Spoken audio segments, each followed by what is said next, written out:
Congress parliamentary party നേതാവായി തിരഞ്ഞെടുക്കപ്പെട്ട VD. Satheesan May 18-ന് കേരളത്തിന്റെ പുതിയ മുഖ്യമന്ത്രിയായി സത്യപ്രതിജ്ഞ ചെയ്യുന്നതിനൊപ്പം 21 അംഗങ്ങളുള്ള പൂർണ്ണ മന്ത്രിസഭയും അന്നുതന്നെ അധികാരമേൽക്കുമെന്ന് റിപ്പോർട്ട്. എ.ഐ.സി.സിയുടെ ഔദ്യോഗിക പ്രഖ്യാപനത്തിന് പിന്നാലെ ചേർന്ന നിയമസഭാ കക്ഷി യോഗത്തിലാണ് സത്യപ്രതിജ്ഞ സംബന്ധിച്ച തീരുമാനം. തിരുവനന്തപുരത്തെ ചന്ദ്രശേഖരൻ നായർ സ്റ്റേഡിയത്തിൽ വലിയ ജനപങ്കാളിത്തത്തോടെയും പ്രൗഢഗംഭീരമായും ചടങ്ങ് നടത്താനാണ് തീരുമാനം. തിരുവനന്തപുരത്ത് ചേർന്ന യോഗത്തിൽ കെ.പി.സി.സി അധ്യക്ഷൻ സണ്ണി ജോസഫാണ് വി.ഡി. സതീശന്റെ പേര് നിർദ്ദേശിച്ചുകൊണ്ടുള്ള പ്രമേയം അവതരിപ്പിച്ചത്. മുതിർന്ന കോൺഗ്രസ് നേതാവ് തിരുവഞ്ചൂർ രാധാകൃഷ്ണൻ ഈ പ്രമേയത്തെ പിന്താങ്ങി. വ്യക്തിപരമായ കാരണങ്ങളാൽ യോഗത്തിൽ നേരിട്ട് പങ്കെടുത്തില്ലെങ്കിലും തന്റെ പിന്തുണ അറിയിച്ചുകൊണ്ട് രമേശ് ചെന്നിത്തല കത്തയച്ചതായി പാർട്ടി വൃത്തങ്ങൾ അറിയിച്ചു.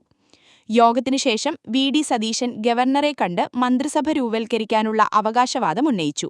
സണ്ണി ജോസഫ് അടക്കമുള്ള നേതാക്കളും അദ്ദേഹത്തോടൊപ്പം ലോക് ഭവനിൽ എത്തിയിരുന്നു. തനിക്ക് സർക്കാരുണ്ടാക്കാനുള്ള ഭൂരിപക്ഷമുണ്ടെന്നും ആവശ്യമായ എം.എൽ.എമാരുടെ പിന്തുണയുണ്ടെന്നും തെളിയിക്കുന്ന കത്തുകൾ അദ്ദേഹം ഗവർണർക്ക് കൈമാറിയിട്ടുണ്ട്.